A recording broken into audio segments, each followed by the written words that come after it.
warahmatullahi wabarakatuh. Waalaikumsalam warahmatullahi wabarakatuh. Baik, sekalian kita ketemu lagi ya di perkuliahan kimia sekolah. Terakhir teh tugasnya apa ya?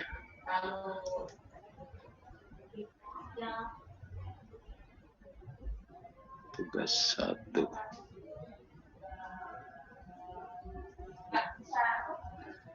Tugas 4.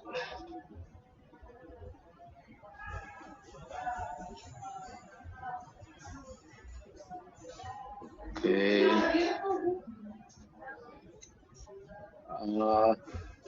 Ini koordinatornya masih siapa? Naura ya?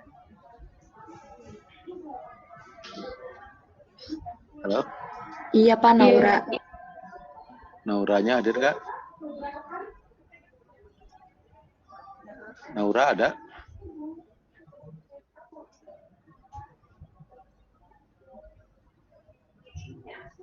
Kalau di partisipan ada Pak. Ya. Halo Naura? Masih ini. Sholat. Baik, saya tunjuk saja kelompok 7 coba. Kelompok 7 coba ditunjukkan. Atau sebelum kelompok 7 mungkin ada kelompok lain yang ini mau menjadi sukarelawan.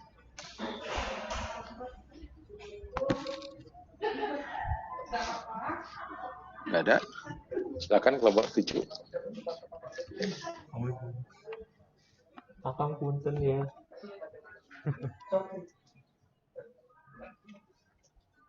Mana ki? Tuh.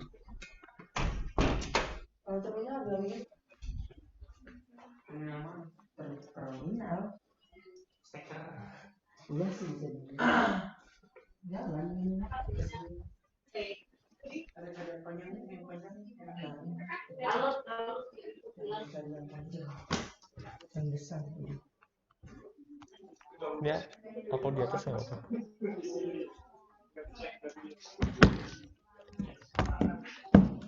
Punten ya Kang.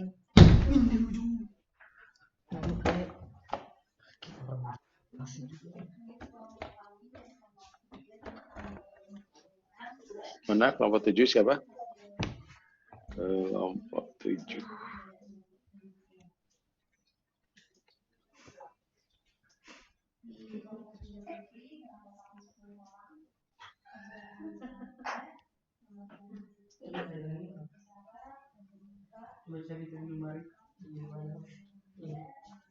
Wah, ini pas kelompok 7 pas juga ada di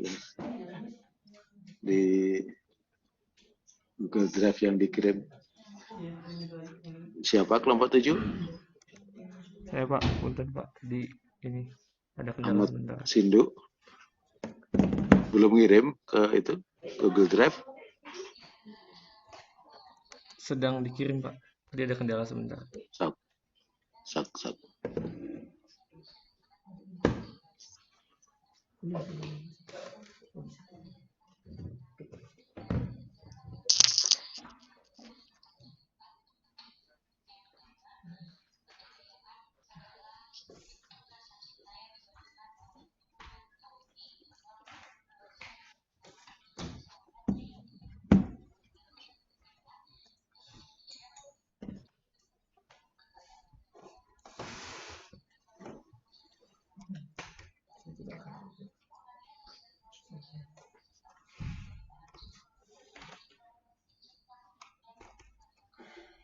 Nah, laptopnya di sini.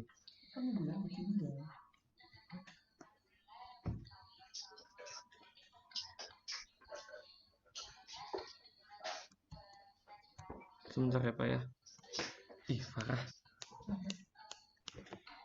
Dia file di dia kan. Farah dia kadang Iya. ada Ya nggak apa-apa. waktu ini tuh dapat apa nih destinasi Chrome.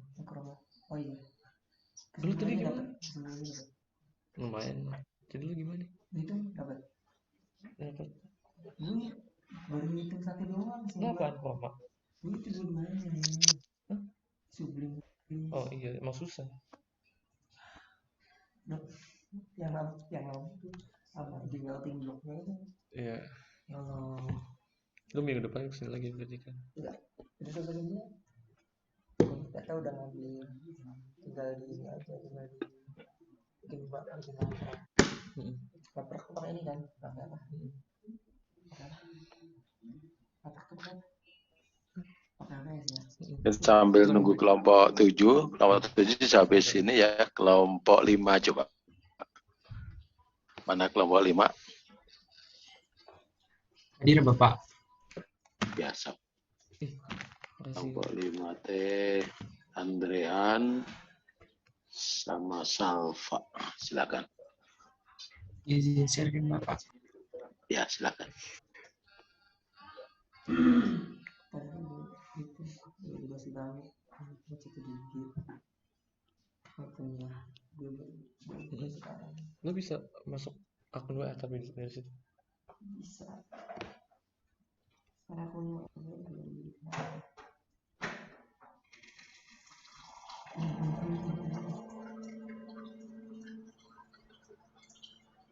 Apakah sudah terlihat?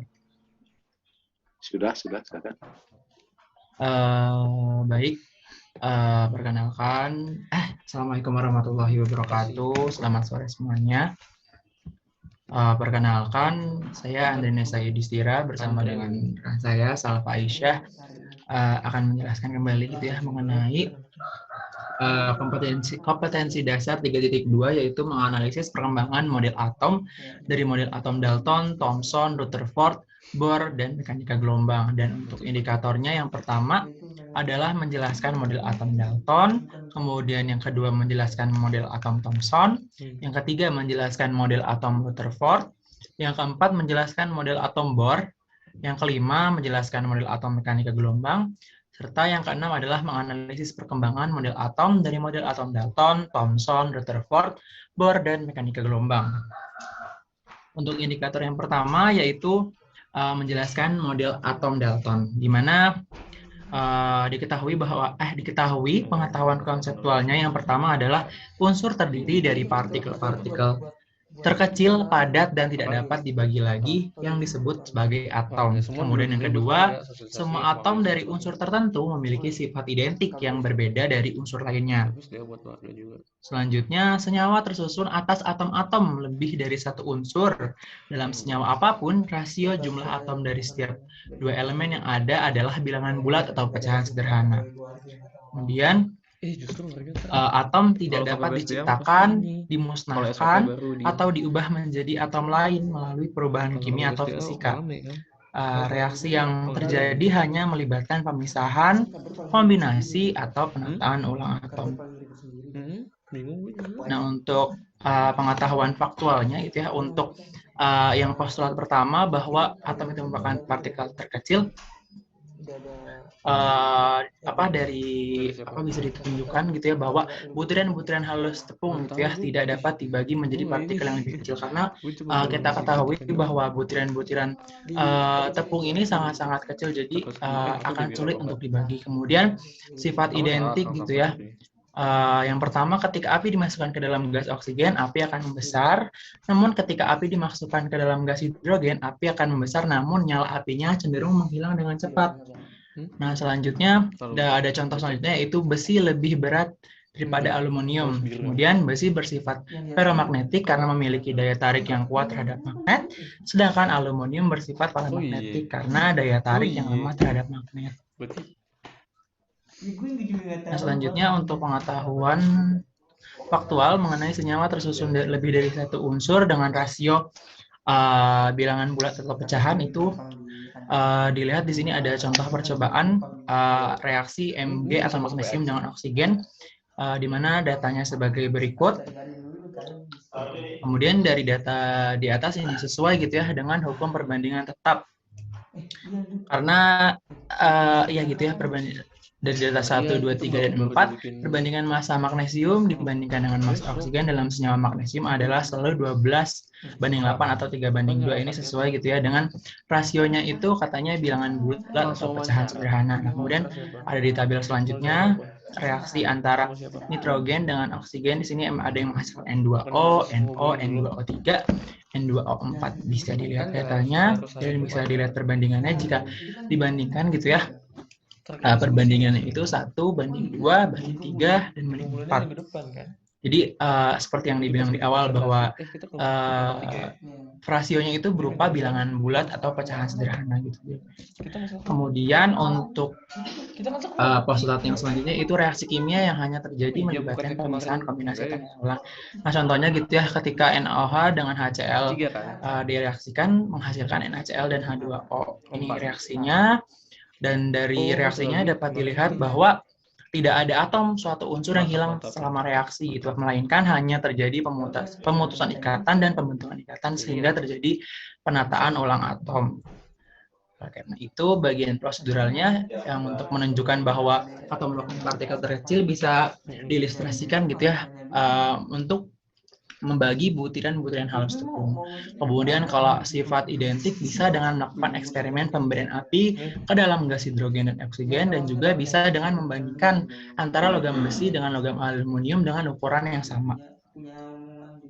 Kemudian untuk postulat yang senyawa tersusun lebih dari satu unsur dengan rasio berupa bilangan bulat atau pecahan sederhana dapat ditunjukkan dengan menunjukkan data percobaan logam magnesium dibakar dengan gas oksigen akan diperoleh senyawa magnesium oksida. Kemudian dengan menunjukkan data percobaan reaksi antara nitrogen dengan oksigen yang dapat membentuk senyawa-senyawa seperti N2O, NO, N2O3, dan N2O4.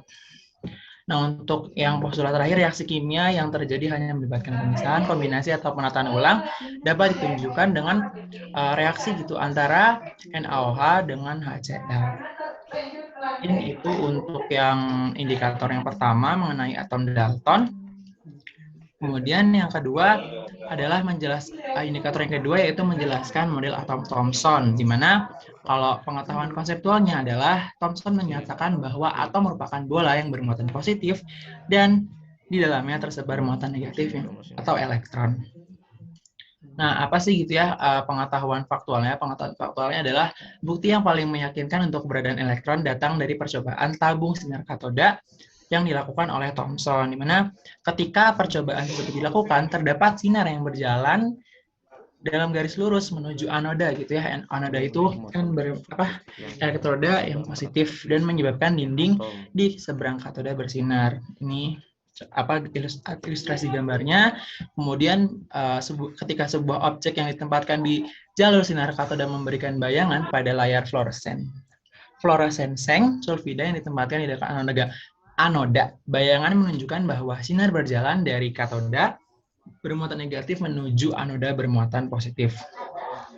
Hal ini mengindikasikan gitu ya, karena sudah diketahui gitu pengetahuan tentang magnet bahwa ketika ada sesuatu ada kutub negatif gitu, dia akan mendekati dengan kutub positif. Nah, jadi kan sudah diketahui gitu bahwa anoda ini merupakan kutub positif. Nah, maka dapat diindikasikan bahwa sinar yang menuju anoda ini merupakan bermuatan negatif. Nah, selanjutnya sinar katoda dibelokkan oleh medan listrik dan magnet ke arah yang diharapkan untuk partikel bermuatan negatif. Ketika sinar katoda didekatkan magnet dengan kutub positif, maka sinar dalam tabung katoda tersebut belok menuju ke arah magnet. Sedangkan ketika sinar katoda didekatkan magnet dengan kutub negatif, maka sinar dalam tabung katoda akan menjauhi magnet karena tadi kan sudah diindikasikan gitu ya.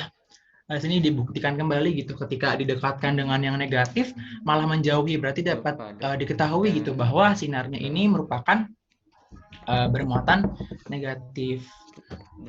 Sinar katoda memiliki muatan elektrik negatif, dibuktikan dengan adanya penolakan terhadap lempengan elektrik yang memiliki kekuatan negatif. Nah, ini bisa dilihat, ini negatif, nah dia malah berbelok gitu. Kemudian ketika diletakkan, gitu ya, dalam percobaannya ketika diletakkan kincir yang kecil di tengah tabung katoda, kincir tersebut berputar. Hal ini membuktikan bahwa sinar katoda memiliki massa yang memutarkan kincir kecil tersebut. Nah, jadi dari percobaan tersebut dapat diketahui bahwa atom bukanlah bagian terkecil dari suatu zat, kemudian massa elektron atom lebih kecil dari massa atom, kemudian sinar katoda terdiri dari partikel-partikel bermuatan negatif yaitu elektron, dan ini melalui matematis gitu ya, Thomson dapat menyimpulkan bahwa ditemukan gitu rasio atau perbandingan gitu ya muatan elektron terhadap massanya, itu didapat nilai segini. Ini mungkin yang percobaan minyak milikan. Untuk percobaan milikan. Nah, untuk percobaan tetes minyak milikan itu ya, beberapa tetesan jatuh melalui lubang di plat atas. Iradiasi dengan sinar X memberikan beberapa tetesan minyak ini muatan negatif. Kemudian ketika tegangan antara plat ditingkatkan, penurunan bermuatan negatif jatuh lebih lambat gitu ya, karena ditarik oleh plat atas yang bermuatan positif dan ditolak oleh plat bawah yang bermuatan negatif. Kemudian pada satu tegangan tertentu, gaya listrik naik dan gaya gravitasi turun pada jatuh gitu ya, tepat seimbang dan jatuh tetap diam. Kemudian mengetahui tegangan ini. Nah ya gitu ya, dari ini bisa diketahui muatannya. Oleh karena itu, Robert Millikan gitu ya menemukan bahwa massa elektron itu 9,1 dikali 10 pangkat min 28 gram. Nah untuk percobaannya gitu ya, yang pertama yang percobaan Thomson itu melakukan percobaan menggunakan tabung sinar katoda dengan rancangan percobaannya seperti ini, di mana 2 elektroda ditempatkan dalam tabung kaca berisi gas pada tekanan yang sangat rendah, kemudian listrik tegangan tinggi diterapkan sehingga arus mengalir dan sinar dilepaskan oleh katoda. Ini yang milik.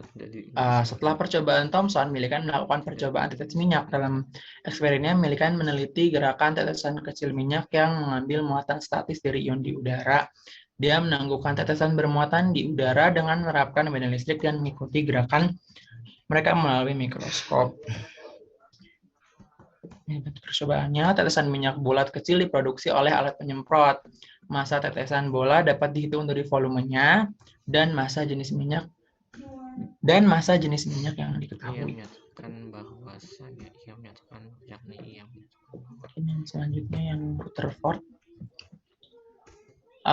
Yang ketiga, ada indikator yang ketiga yaitu menjelaskan model atom Rutherford, di mana untuk pengetahuan kontekstualnya didapat bahwa atom terdiri dari inti yang sangat kecil dan sangat padat bermuatan positif yang dikelilingi oleh awan elektron pada jarak yang relatif jauh dari inti. Nah ini pengetahuan faktualnya gitu ya, bahwa dari percobaan terdapat kilauan atau layar itu berkedip yang disebabkan oleh partikel alfa individu, dihitung untuk menentukan jumlah relatif partikel alfa yang dibelokkan pada berbagai sudut. Nah, pada saat itu partikel alfa gitu ya diyakini sangat padat, jauh lebih padat daripada atom emas. Jika model atom Thomson benar, setiap partikel alfa yang melewati foil akan dibelokkan dengan sudut yang sangat kecil. Namun, ketika percobaan gitu ya secara tidak terduga, hampir semua partikel alfa melewati foil dengan sedikit atau tanpa defleksi. Defleksi mungkin belokan ya. Beberapa dibelokkan melalui sudut yang besar dan sejumlah kecil partikel alfa bahkan kembali dari kertas emas ke arah di mana mereka datang. Jadi memantul gitu. Sampai Rutherford berkata, sungguh luar biasa, seolah-olah Anda memiliki kulit merah 15 inci di selembar tisu dan itu kembali dan mengenai Anda.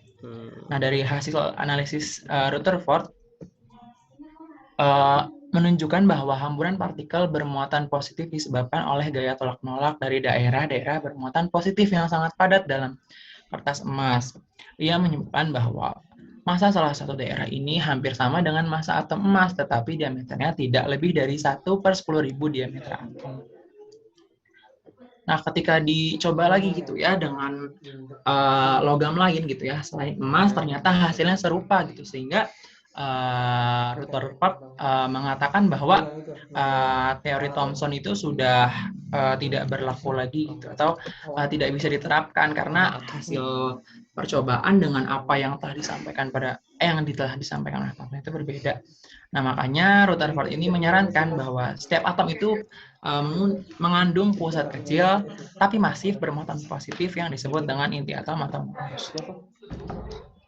Sebagian partikel alfa yang melewati lembaran logam tanpa dibelokkan karena atom pada dasarnya adalah ruang kosong yang hanya diisi oleh elektron yang sangat ringan. Beberapa partikel yang dibelokkan adalah partikel yang mendekati inti atom yang berat dan bermuatan tinggi.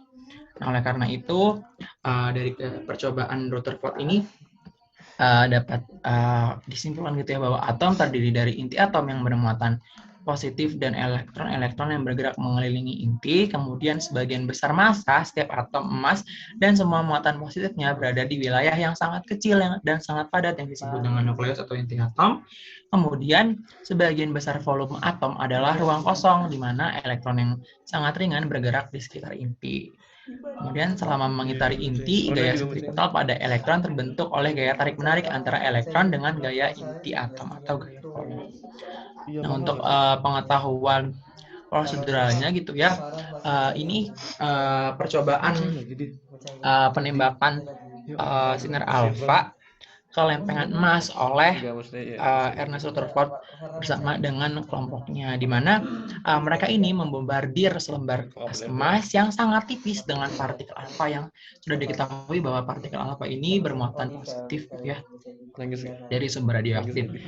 Sebuah layar seng sulfida fluoresen ditempatkan di sekitar foil untuk menunjukkan hamburan partikel alfa oleh foil emas. Nah, mungkin untuk indikator yang keempat mengenai atom bor akan dijelaskan oleh teman sekelompok saya Salva. Pada Salva dipersilakan. Udah lihat apa namanya SG-nya Rarun sih? Udah. Lihat muka khawatirnya dong.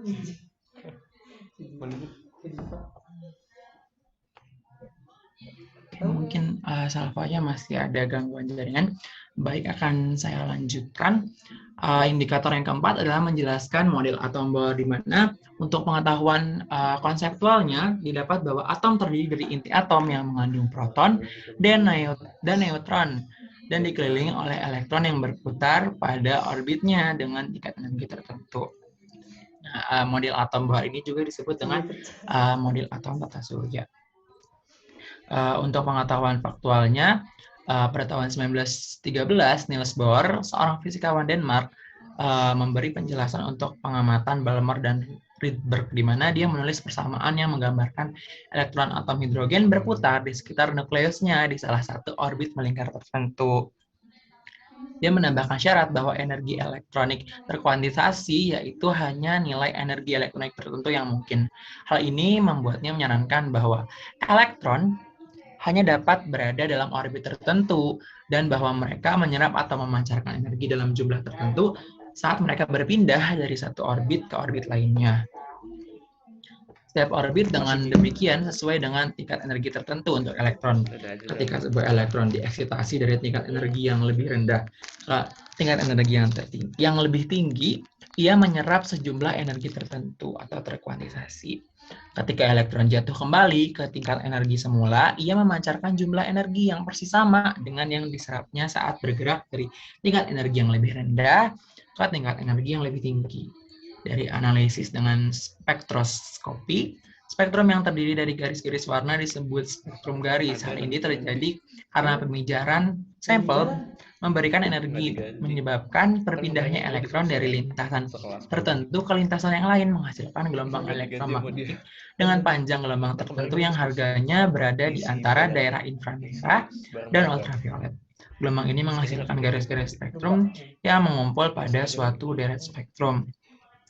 Setiap atom dari suatu unsur selalu menghasilkan garis spektrum yang sama, baik atom unsur tersebut dalam keadaan bebas maupun sebagai senyawa atau tercampur dengan senyawa lain. Demikian pula, ternyata atom dari unsur berbeda menghasilkan spektrum garis yang berbeda pula. Oleh karena itu, spektrum garis bersifat sangat spesifik atau khas yang disebut dengan spektrum atom. Ini ada gambar hasil percobaannya gitu, bahwa untuk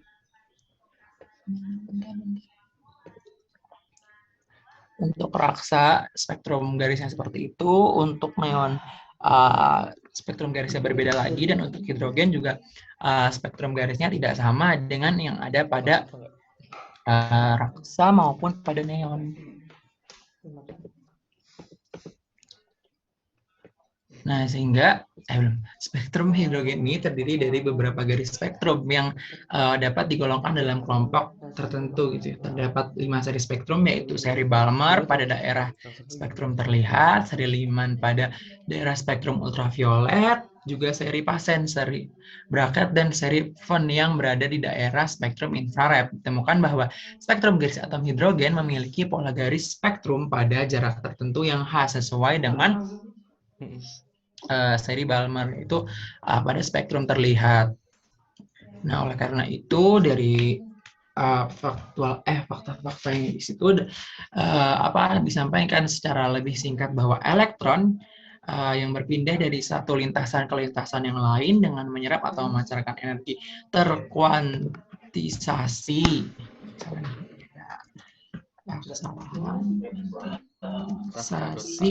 yang ditentukan oleh bilangan kuantum utama atau N. Kemudian elektron akan berada dalam keadaan stasioner dan tidak memancarkan energi selama dalam orbitnya. Energi yang dimiliki elektron pada masing-masing orbit dapat mempengaruhi besar kecilnya lingkaran orbit, serta energi yang dipancarkan atau diserap ketika terjadi transisi elektron terekam sebagai spektrum atom.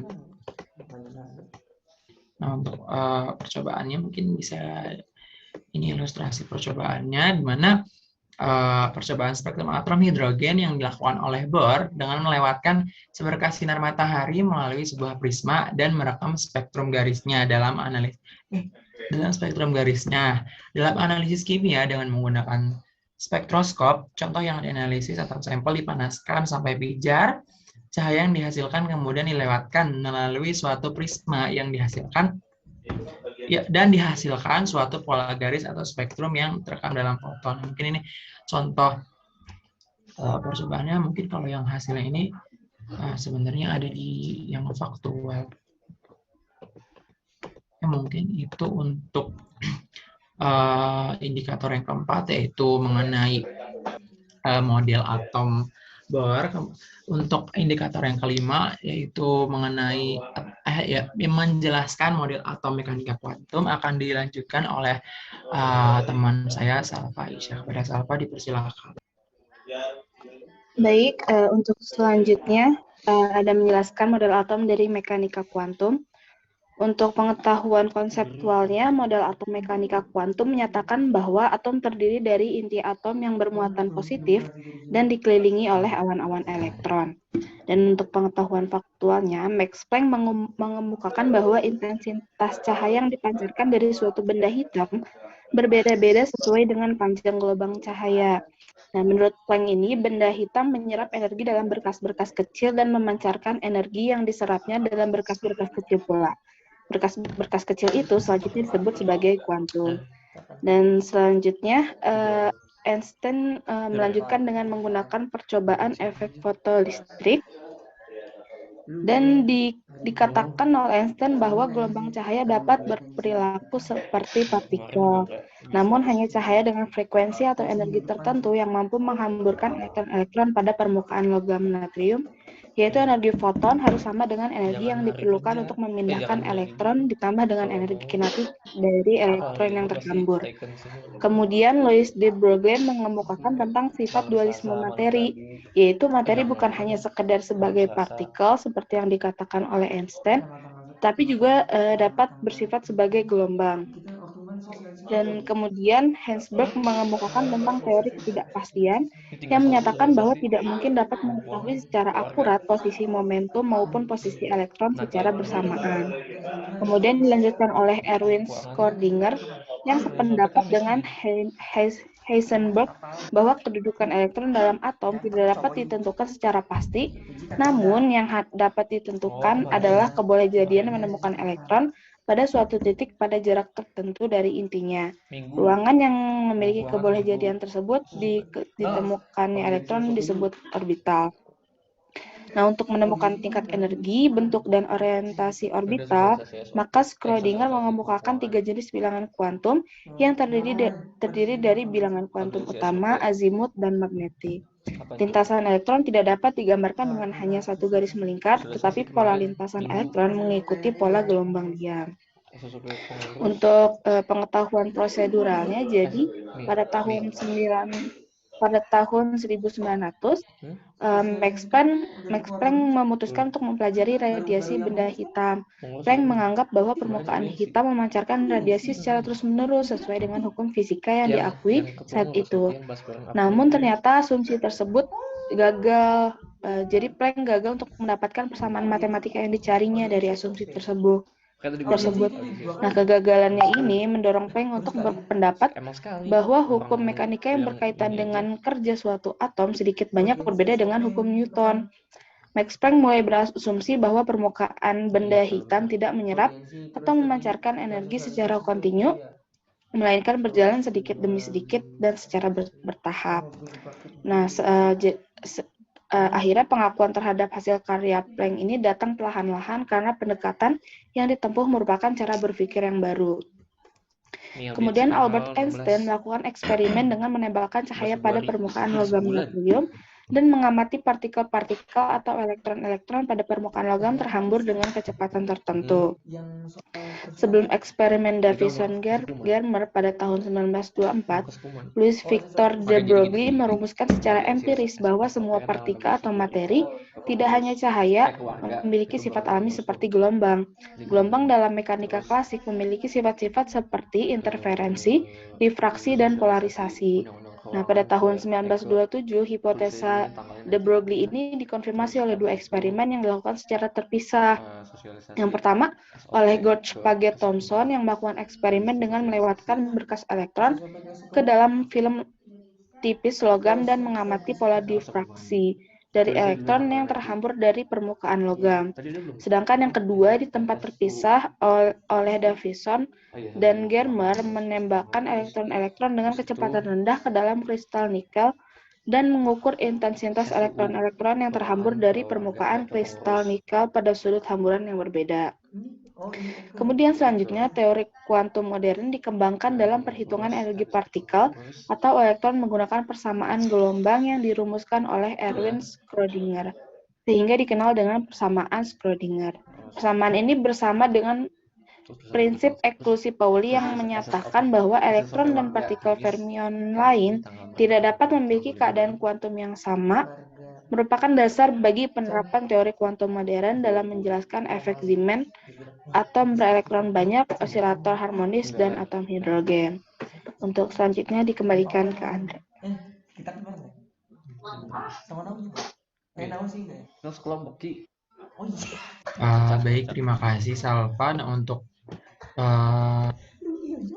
selanjutnya yaitu indikator yang ke-6, yaitu menganalisis perkembangan model atom dari model atom Dalton, Thomson, Rutherford, Bohr, dan mekanika gelombang.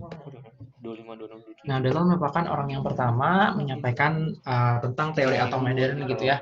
Karena pada sebelumnya gitu ketika Demokritus atau ilmuwan yang lainnya itu hanya berupa hipotesis gitu. Sedangkan Dalton ini melakukan percobaan di mana dalam atom Dalton ini memiliki kelebihan. Yang pertama, konsep atom Dalton tentang atom jauh lebih rinci dan spesifik daripada Demokritus. Hipotesis kedua menyatakan bahwa bahwa atom dari suatu unsur berbeda dengan atom lainnya. Dalton tidak berusaha menggambarkan struktur atom, dia tidak tahu seperti apa sebenarnya gitu. Jadi si Dalton hanya berspekulasi melihat gitu ya perbedaan antara hidrogen dan oksigen, bahwa ternyata atom-atom setiap unsur itu berbeda. Kemudian hipotesis yang kedua gitu yang tadi ya, yang perbandingan tetap dan perbandingan berganda itu sesuai apa yang tadi ada rasionya itu berupa bilangan bulat atau pecahan sederhana, itu sesuai gitu ya dengan hukum perbandingan berganda dan hukum perbandingan tetap yang telah disampaikan sebelumnya oleh Prost gitu ya. Untuk tetap perbandingan tetap dan untuk yang ya ini juga sama gitu ya, teori Dalton yang menjelaskan sesuai gitu ya dengan teorinya mengenai hukum perbandingan berganda. Iya, makanya dari kemarin 1 minggu tuh. Nah, selanjutnya hipotesis yang keempat dari Dalton ini sesuai gitu dengan hukum kekalan massa, bahwa materi itu tidak dapat dimusnahkan atau diciptakan karena materi terbuat dari atom yang tidak berubah dalam reaksi kimia. Mungkin kalau dikaitkan sama sekarang, mungkin ternyata unsur bisa gitu ya diubah ke bentuk lain melalui reaksi nuklir. Gitu. Nah, namun dalam praktiknya, teori atom Dalton ini memiliki beberapa kekurangan, diantaranya tidak bisa menggambarkan bagaimana cara atom saling bergabung, karena kan tadi dikatakan bahwa unsur ini terdiri dari atom-atom yang bergabung. Nah, cuma dia belum bisa nih menggambarkan cara atom saling bergabung. Kemudian atom unsur yang satu dengan atom unsur yang lainnya tidak dapat dideskripsikan gitu ya. Karena kan tadi kan kita ketahui bahwa Dalton hanya melihat gitu bahwa ternyata antara oksigen dengan hidrogen itu berbeda, tapi dia tidak tahu gitu ya bagaimana bentuknya atau deskripsi dari masing-masing atom. Kemudian hubungan antara senyawa dengan daya hantar arus listrik tidak dapat dideskripsikan oleh Dalton. Karena kan pada saat itu juga sudah diketahui ya bahwa ada beberapa unsur yang dapat menghantarkan listrik, cuma Dalton belum bisa gitu untuk mendeskripsikan gitu ya mengenai sifat kelistrikan. Nah, kemudian ternyata teori atom Dalton ini hanya mau bertahan selama 90 tahun. Hal ini karena pada tahun 1886 Goldstein menemukan partikel listrik yang bermuatan positif yang disebut dengan proton. Kemudian pada 1897 Thomson menemukan partikel bermuatan negatif yang diberi dengan nama elektron. Nah, ini yang sudah dijelaskan gitu ya bahwa teori Dalton ini dipatahkan oleh Thomson gitu ya. Ternyata ada gitu partikel yang lebih kecil, yaitu partikel subatomik, di mana kalau pada Thomson ini dia menemukan adanya elektron dan muatan listrik negatif pada atom. Namun sekali lagi karena masih dalam perkembangan gitu ya, hanya masih terdapat beberapa kekurangan bahwa teori atom Thomson tidak bisa menjelaskan bagaimana susunan muatan positif dan jumlah elektron yang ada di dalam bola, dan Thomson juga belum dapat menjelaskan gitu ya mengenai inti atom. Nah, teori yang dikembangkan oleh Thomson sayangnya tidak dapat dikembangkan lagi. Penyebabnya dikembangkannya lagi karena tadi gitu ya sudah dijelaskan pada yang prosedur dan teori kontekstual gitu mengenai percobaan Rutherford. Ternyata postulat atau hipotesis yang disampaikan hasil percobaan yang disampaikan oleh Thomson ini dipatahkan gitu ya dari percobaan yang dilakukan Rutherford, di mana ketika partikel alfa ditembakkan pada emas, muatan positif atom dapat dibuktikan bahwa muatan positif atom itu tidak tersebar secara merata. Penelitian Rutherford mengungkapkan bahwa atom muatan positif tidak tersebar merata, melainkan berpusat di bagian tengah atom yang sekarang disebut dengan inti atom. Kan tadi disebutkan kalau Thomson itu secara kontekstual bahwa katanya itu atom itu bola yang bermuatan positif dengan elektron yang tersebar gitu ya. Nah, kalau semuanya bermuatan positif, namun ketika dicoba gitu ya oleh Rutherford, ternyata hal itu tidak dapat dibuktikannya dengan Rutherford ketika menembakkan banyak partikel yang diteruskan, tidak memantul seperti itu. Nah, dari percobaan penembakan tersebut, didapatkanlah fakta-fakta tadi gitu ya. Nah, kelebihan dari model atom Rutherford gitu ya dapat menjelaskan adanya inti atom yang bermuatan positif, dan bahwa kayak tadi ya yang sudah disampaikan di atas secara konseptual bahwa ternyata atom itu terdiri dari ruangan kosong dan lain-lain. Nah, tapi gitu ya sekali lagi karena masih dalam perkembangan Rutherford, meskipun ya Rutherford sudah menggugurkan gagasan teori atom Thomson, tetapi teori Rutherford masih memiliki kekurangan, di mana teori atom ini tidak bisa mendeskripsikan cara rotasi dari inti dan letak dari elektron. Karena kan tadi dia taunya hanya elektron itu sangat ringan dan mengelilingi inti atom, tapi dia nggak tahu di mana letak dari elektron ini. Kemudian teori atom ini tidak bisa mendeskripsikan spektrum garis yang ada pada pada atom hidrogen. Kemudian energi atom yang menjadi tidak stabil karena elektron yang bergerak akan memancarkan energi. Nah, karena memancarkan energi, maka si Rutherford ini belum bisa gitu ya menjelaskan kenapa elektron yang bermuatan negatif tidak jatuh ke dalam inti atom yang bermuatan positif, karena kan sudah diketahui sudah diketahui gitu ya bahwa ketika ada negatif bertemu dengan positif maka akan saling mendekat. Nah, makanya salah satu kekurangan dari atom Rutherford ini belum bisa gitu ya menjelaskan kenapa sih elektron yang bermuatan negatif ini nggak jatuh ke inti yang bermuatan positif. Nah, karena kekurangan-kekurangannya yang terdapat dalam model atom Rutherford, Bohr melakukan percobaan menggunakan atom hidrogen. Nah, mungkin kita sering mendengar gitu ya bahwa percobaannya itu percobaan Rutherford-Bohr atau Bohr-Rutherford, dimana kan karena si Bohr ini hanya melanjutkan gitu ya, sudah ditemukan oleh Rutherford, dia melanjutkan dengan menggunakan seperti yang tadi sudah dijelaskan prosedurnya di atas. Dari percobaan Bohr ini terdapat kelebihan dari percobaan Bohr adalah dapat menjelaskan spektrum gelombang elektromagnetik pada atom sederhana, yaitu atom hidrogen. Kemudian Bohr juga dapat menjelaskan adanya valensi elektron dan bagaimana elektron mengorbit tanpa jatuh ke inti atom. Kemudian Bohr juga dapat menerangkan energi yang terlibat dalam proses eksitasi dan eksitasi elektron. Mungkin selanjutnya akan dijelaskan oleh Salva. Kepada Salva dipersilakan. Baik, saya akan melanjutkan penjelasan dari Andre.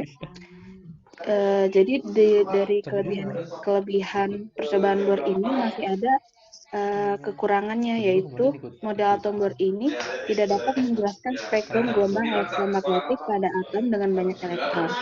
Model atom Bohr ini hanya tepat menjelaskan dari spektrum atom paling sederhana, yaitu pada atom hidrogen yang hanya memiliki satu proton di inti dan satu di elektron. Sedangkan untuk atom yang memiliki banyak elektron dan proton, model atom Bohr ini tidak cocok. Masih terdapat kekurangan-kekurangan pada model Bohr yang merupakan sebuah model primitif mengenai atom hidrogen. Sebagai sebuah teori, model Bohr dapat dianggap sebagai sebuah pendekatan atau pertama dari atom hidrogen menggunakan mekanika kuantum yang umum dan akurat.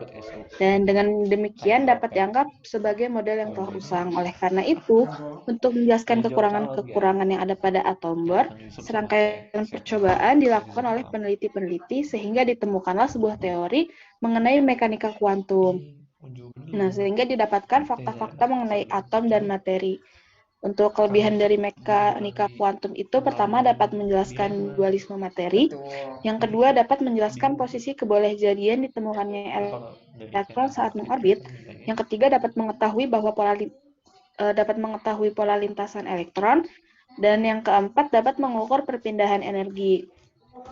Namun, masih terdapat kekurangan juga, yaitu perumusan persamaan gelombang hanya dapat diterapkan secara eksak untuk partikel dalam kotak dan atom dengan elektron tunggal, sulit diterapkan untuk sistem mikroskopik dengan kumpulan atom. Untuk selanjutnya saya kembalikan ke Andre. Baik, terima kasih Salva. Mungkin sekian untuk penjelasan mengenai mengenai kompetensi dasar 3.2 ya, mengenai perkembangan model atom. Mungkin selanjutnya akan dilanjutkan oleh kelompok 7. Apakah begitu, Bapak?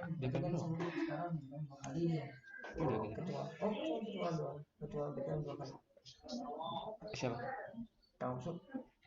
Ada 2 kali satu kali itu juga. Enggak, di DPR maksud gue 2 tahun di DPR emang kalau nggak salah. Sebelumnya jadi anggota. Iya. Dan sekarang jadi ketua.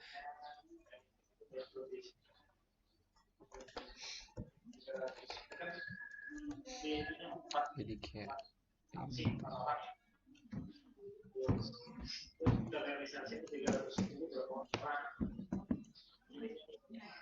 itu.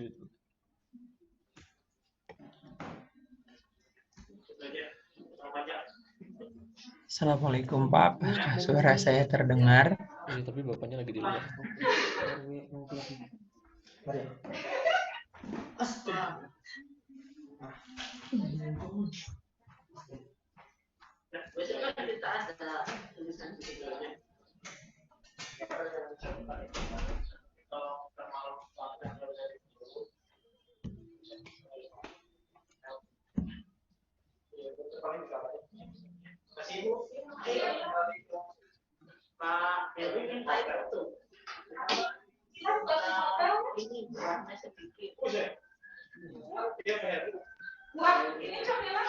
Halo Bapak Punten, apakah selanjutnya langsung dilanjutkan oleh kelompok 7 atau ada dibuka sesi pertanyaan dulu Bapak?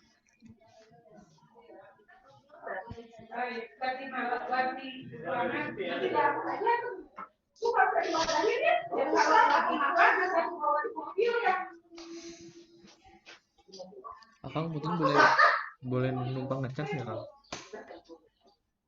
Akang.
Tapi itu satu gara-gara gitu Pak. Belajar itu saya masuk kayak gitu. Sama nih.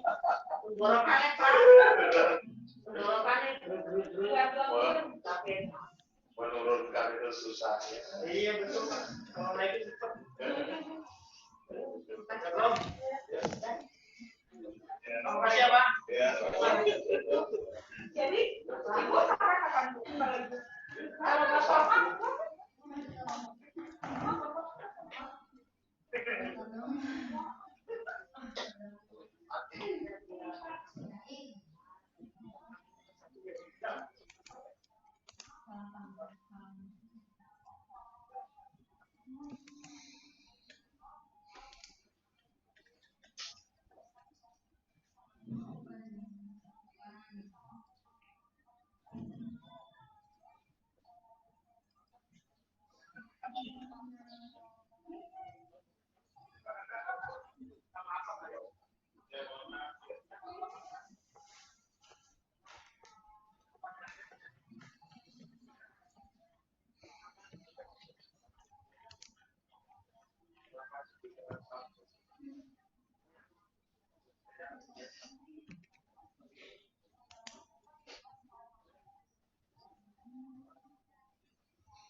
Asep, udah belum?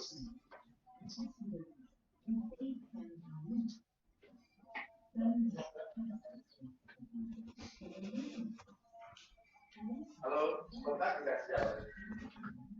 Ya.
Lihat gitu bagaimana kemudian membandingkan itu gitu.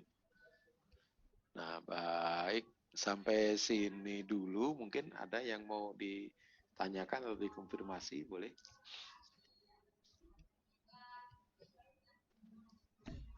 Mungkin saya izin bertanya, Pak. Boleh, silakan. Berarti izin konfirmasi berarti Pak. Berarti untuk ketika nanti kita atau kami mengajar di SMA gitu. Jadi untuk yang mekanika kuantum secara garis besar mungkin menjelaskan yang tadi hanya Bapak highlight gitu ya Pak. Karena ketika kami SMA pun saya merasakan bahwa mekanika kuantum itu tidak dijelaskan secara rinci gitu. Hanya yang tadi kayak Bapak jelasin mengenai kebolehjadian, hanya bilangan kuantum, seperti itu Pak. Berarti hanya yang itu aja gitu yang di-highlight ya Pak? Ya, jadi logika berpikirnya, urutan berpikirnya itu yang penting. Bahwa mekanika kuantum itu seperti apa, nanti bisa diperdalam ketika kuliah gitu. Tapi bahwa urutan-urutannya, karena kan ini di mekanika kuantum itu dari de Broglie, Heisenberg, Schrödinger itu, nah itu kan urusannya sebenarnya urusan bagaimana kita menjelaskan ya elektron itu ya berdasarkan sifat dia sebagai gelombang gitu. Ya, sementara sampai Rutherford atau sampai Bohr itu menjelaskan elektron berdasarkan sifat partikelnya gitu. Jadi elektron itu dianggap seperti barang gitu, bahkan seperti barang. Sementara mulai Bohr sebenarnya ya setengahnya gitu, itu sudah menjelaskan elektron itu seperti cahaya gitu. Ya, makanya kalau di Bohr itu masih mekanika klasik itu kenapa? Karena dia masih memastikan elektron itu berada di satu tempat gitu, di satu orbit tadi. Tetapi kalau mekanika kuantum, ya ini juga saya soroti di konseptualnya, ini kayaknya kurang fokus gitu ya. Karena yang mekanika kuantum itu kata kuncinya adalah si elektron itu berada pada orbital gitu. Ya, jadi elektron itu bukan mengelilingi awan elektron, dia itu berada pada orbital. Kalau ini pada orbit, ya di Bohr itu pada orbit yang ada gitu. Nah ini pada orbit kan, pada orbitnya berputar pada orbitnya ini sudah benar gitu. Nah di sini yang ini tuh masih kesannya sama dengan Bohr ini. Ya, ini kan tadi dari inti atom yang bermuatan positif dikelilingi oleh awan elektron gitu. Ya harusnya di mekanika kuantum itu posisi elektron itu ada di dalam orbital gitu. Ya, dalam orbital. Nah, orbital itu apa? Di sini sudah dijelaskan tadi. Ya, orbital itu apa? Orbital nah ini. Nah, ini nih. Orbital itu kata kuncinya adalah kebolehjadian ditemukan elektron. Jadi kalau mekanika kuantum itu nggak memastikan. Makanya mekanika kuantum dasarnya dua. Yang pertama itu kuantisasi energi dari Planck tadi dan kebolehjadian dari Heisenberg gitu. Sementara kalau Bohr itu hanya plank saja, dia belum menggunakan kebolehjadian, makanya Bohr itu posisi elektronnya tetap di tempat tertentu, di orbit gitu. Sementara kalau mekanika kuantum itu ada di orbital. Orbital itu apa? Kebolehjadian, ditemukan elektron. Jadi tidak boleh di dalam mekanika kuantum itu kemudian elektron terakhir pada posisi mana? Pada posisi N-nya 5 misalnya, L-nya 2, M-nya +1 gitu, S-nya -setengah, itu nggak boleh begitu, itu mah udah pasti berarti. Ya. Artinya ya kemungkinannya banyak itu dari mana? Kemungkinan di orientasi gitu. Kalau bilangan kuantum N itu tingkat energi, ya kemungkinannya hanya satu karena elektron itu pasti akan memilih tingkat energi terendah. L itu hanya satu karena dia pasti akan memilih tingkat energi terendah. Apakah L itu kan melambangkan bentuk orbitalnya gitu. Kalau N kan melambangkan ukuran orbitalnya. Ya, kalau L itu bentuk orbitalnya apakah orbital S, apakah bentuk orbitalnya P, apakah bentuk orbitalnya D gitu. Nah, sementara kalau bilangan kuantum magnetik yang M itu, nah itu hanya orientasi. Nah, disitulah kebolehjadiannya gitu. Ya, jadi kalau M itu misalnya +1, 0, -1 itu bukan tingkat energi. Semuanya itu tingkat energinya sama. Sehingga elektron itu bisa masuk di +1, bisa di 0 atau di -1 gitu. Karena itu bukan tingkat energi ya, tapi disitulah kebolehjadian itu gitu. Ya, jadi kalau Anda punya satu elektron ya mungkin berbeda-beda itunya. Ya, posisinya itu bisa jadi berbeda-beda. Nah, itu apa? Ini yang harus clear di perbedaan-perbedaan ini, kata-kata kunci ini, logika berpikirnya, urutan berpikirnya, mekanika kuantum seperti apa. Nah, itu yang harus clear gitu. Kalau di masing-masing bagian itu didalami, yaitu ini kayak de Broglie.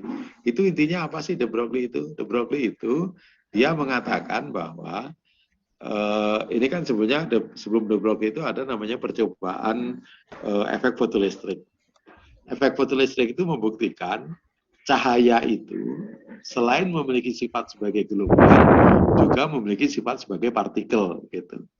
Kemudian de Broglie mengatakan kalau begitu ya, materi yang kecil itu selain memiliki sifat sebagai partikel, pasti dia juga memiliki sifat sebagai gelombang gitu. Nah, kemudian ini bahwa partikel yang kecil memiliki sifat sebagai gelombang itu berikutnya itu terbukti oleh percobaan Josh B. Thomson, C.V. Davison. Tapi ini nggak usah diuraikan di sini, karena itu akan menambah istilahnya cognitive load gitu, menambah beban kognitif. Jadi yang kayak gini tuh nanti aja waktu di perguruan tinggi gitu. Yang penting kalau de Broglie ini ya sifat dalam materi bahwa si materi yang kecil itu dia memiliki sifat gelombang gitu. Nah, dari sinilah kemudian si Schrödinger itu melihat pergerakan elektron itu sudah tidak lagi menggunakan sifatnya sebagai partikel, tapi sifatnya sebagai gelombang gitu. Nah, ditambah lagi oleh Heisenberg bahwa kalau materi itu kecil, maka dia tidak bisa dipastikan posisi dan kecepatannya itu dalam satu waktu gitu. Artinya dia bisa bergerak ke sana kemari gitu. Nah, inilah yang kemudian karena dia sebagai gelombang, dia tidak pernah diem, maka terus posisinya ada di mana? Nah, posisinya itu digambarkan oleh persamaan Schrödinger ini gitu. Ya, jadi posisinya itu bisa beda-beda. Sederhananya begini, kalau Anda misalnya lupa HP gitu ya. HP ada di mana? Oh, tadi ada di meja. Nah, sekarang Anda ke meja masih ketemu HP gitu. Tapi kalau saya punya elektron. Tadi saya lihat di meja, sekarang di mana? Anda lihat di meja udah nggak ada, dan elektron bergerak terus gitu. Bahkan Anda mengatakan, misalnya elektron A tadi yang saya lihat tadi di mana? Baru Anda mengatakan elektron gitu aja, elektron udah pindah kemana-mana gitu. Itu Heisenberg itu begitu. Jadi pertanyaan Anda belum selesai, si elektron udah pindah gitu. Ya, bahkan bukan pertanyaan Anda baru menghembuskan berkedip mata saja, elektron udah pindah kemana-mana gitu. Nah, oleh karena itu, Schrödinger menggambarkan, berarti pola pergerakan elektron itu seperti apa ya? Nah, polanya itu yang kemudian digambarkan atau ketemunya adalah bentuk bilangan kuantum itu gitu. Nah, begitu ya. Jadi poin-poin penting itu yang urutan logikanya, tapi kedalamannya itu nanti jangan terlalu dalam, nanti akan bingung si anak SMA ini gitu. Baik, ada lagi?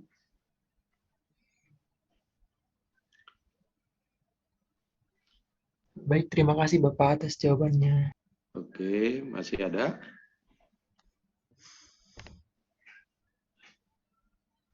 Nah, kalau nggak ada, ini kita akan lanjutkan ya. Ini apa? Kalau nanti Anda mau perbaiki ya silakan. Tapi kita akan lanjutkan tugas ke depan. Tugas minggu depan itu, ini kan ada 10 ya. Nah, coba masing-masing menjelaskan yang 1 sampai 5 aja dulu. Kalau nomor 6 saya kira gampang lah. 1 sampai 5. Jadi, misalnya ya, kelompok ini ada 10 kelompok kan ya. Kelompok 1 dan 2 ini indikator yang pertama, misalnya gitu ya. Kelompok 3, 4 indikator yang kedua. Kelompok 5, 6 indikator yang ketiga. Kelompok 7, 8 indikator yang keempat gitu. Terus kelompok 9, 10 indikator yang kelima ini. Nah, menjelaskannya bagaimana? Anda gunakan PowerPoint gitu. Nah, nanti Anda menjelaskannya itu dari sini gitu. Ya. Jadi kira-kira Anda menjelaskan itu. Coba sekarang Bapak punya kapur nih. Kalau kapur ini saya bagi 2, bisa nggak? Bisa. Gitu. Kemudian yang setengahnya itu saya bagi 2 lagi, bisa nggak? Bisa. Saya bagi 2 lagi, bisa nggak? Bisa. Gitu. Nah sekarang kalau semakin kecil gitu, kira-kira akan terus-menerus bisa kita bagi atau akan berhenti kepada partikel terkecil yang tidak bisa dibagi lagi. Nah, kira-kira begitu ngajar awal itu. Jangan teori atom Dalton 1 langsung ke sini, jangan ke situ, jangan ke satuannya, gitu. Nah, kemudian dari fakta-fakta ini, nah baru kemudian dilarikan ke sejarah gitu kan. Ini kan ini apa istilahnya sejarah ya. Kalau yang ini yang setuju tidak bisa dibagi lagi. Nah, berarti kalau Anda hidup sekian tahun sebelum Masehi, berarti Anda pengikut Demokritus gitu ya. Kemudian kalau yang punya aliran, kan ini siswa akan kira-kira terbelah jadi 2 itu. Yang punya aliran bahwa bisa dibagi terus-menerus. Nah, ada ikut Aristoteles gitu. Nah, pada waktu itu ternyata pendapat Aristoteles yang dianggap benar gitu. Sehingga pendapat Demokritus itu terkubur sampai sekitar 2000 tahun gitu.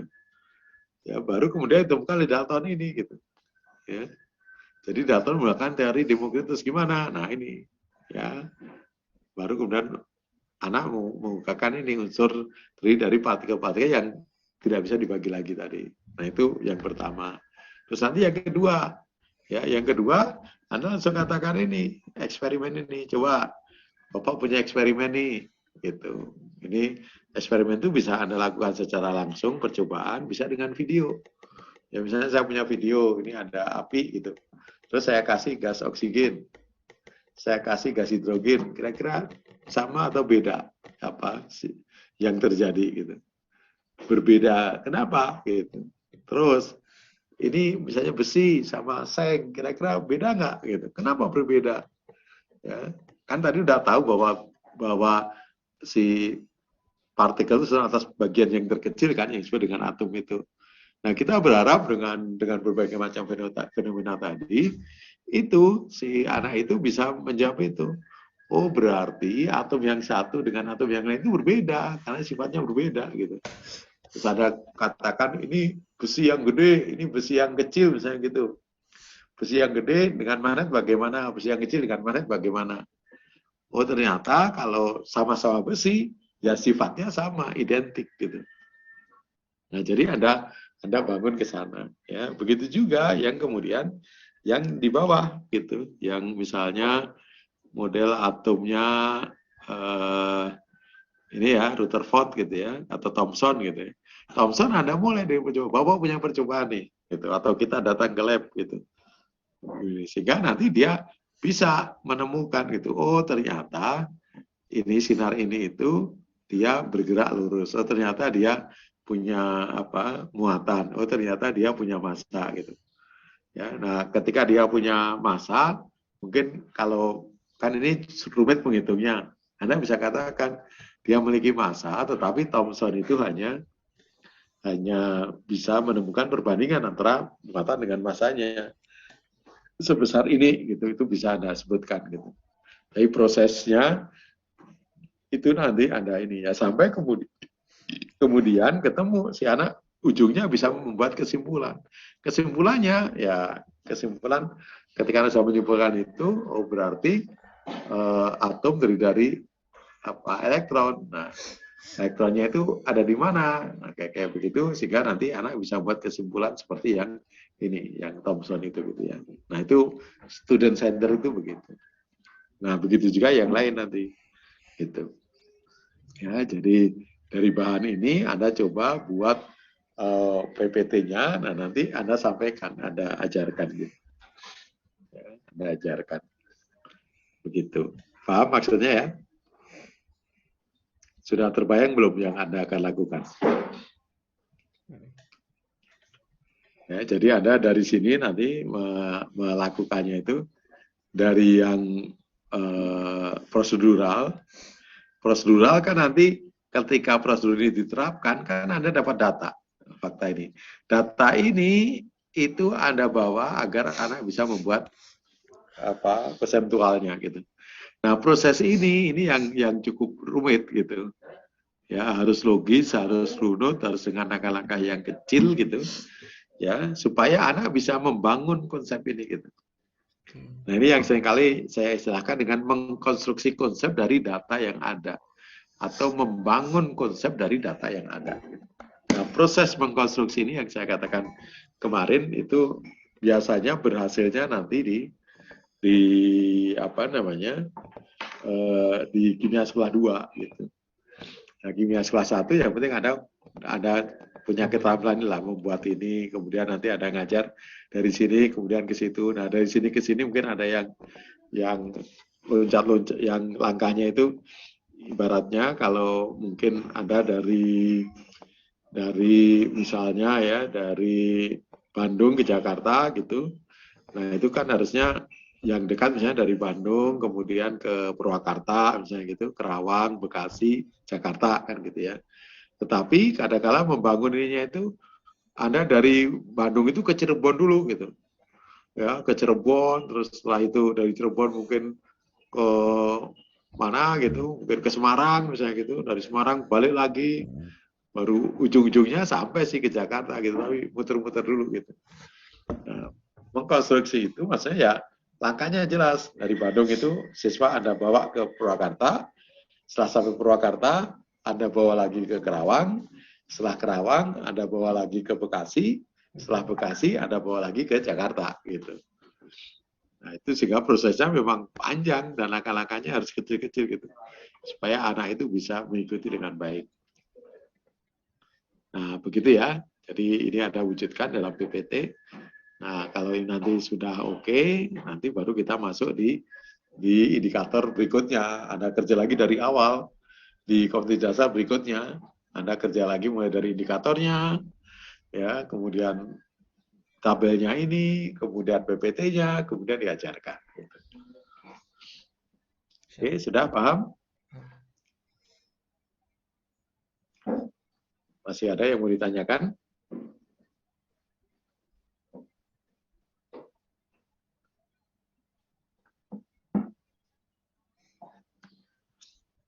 Nah, nanti ujungnya ya Anda buat masing-masing gitu, seperti mungkin bisa dikatakan kayak UTS lah gitu. Tugas masing-masing membuat satu kompetensi dasar, itu bisa jadi kita bagi beberapa orang, pokoknya kecil tetapi kerurutannya itu jelas gitu. Rani hadir, Rani? Rani hadir? Hadir? Rani tahu apa yang mau dikerjakan? Ya, Dek. Mana Rani? Paham yang mau dikerjakan, Rani? Oke.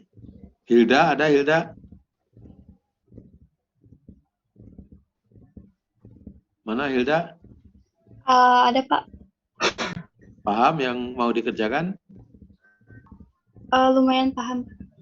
Lumayan, kok lumayan. Agak Ya Pak, berarti ya. nanti ada ya diskusikan sama teman kelompok. Oke, Asna gimana Asna? Paham Pak. Paham. Mudah-mudahan sih benar-benar paham ya. Dia?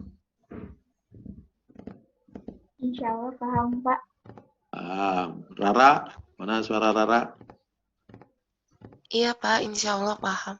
Widya?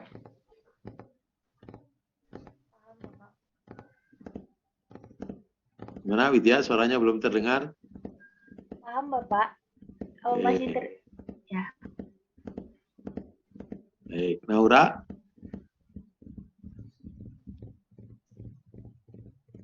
Naura sejak tadi nggak ini? Suaranya nggak ada. Ahmad Sindu? Paham Pak. Rona, Afifah? Paham, Pak. Diva? Paham Pak. Farah? Paham, Pak. Salva, Andrian, ada. Nia Karniasih? Iya, Pak. Paham. Nadia? Paham Pak.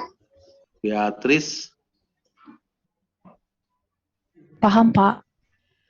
Resma, Fetriani? Paham Pak. Egi Raihana?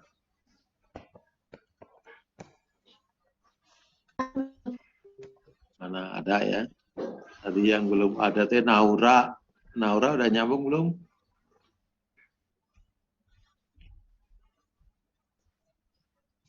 Belum. Maulidah? Paham Pak. Nabila? Paham Bapak. Hadir. Risma? Risma mana? Iya Pak, paham. Ya, jadi tadi Anda kerjakan lagi per kelompok, Anda buat PPT-nya, dan nanti minggu depan PPT-nya itu presentasinya dalam bentuk Anda mengajar gitu. Ya, Anda mengajar dengan urutan tadi ya. Anda mulainya itu dari proseduralnya, kemudian faktualnya, baru ke konseptualnya. Terus Anda boleh misalnya di yang Thompson itu Anda punya videonya, ya boleh Anda pakai videonya. Jadi jangan hanya gambar-gambar saja, jangan hanya kata-kata saja ya. Jadi boleh menggunakan videonya atau Anda pura-puranya percobaan juga boleh gitu ya, untuk menghasilkan data-datanya. Baik, saya kira ini untuk pertemuan hari ini ya, kita ketemu lagi Senin depan ya. Kita tutup. Assalamualaikum warahmatullahi wabarakatuh. Waalaikumsalam. Terima kasih banyak Bapak. Terima kasih, Bapak. Sama-sama. Pak.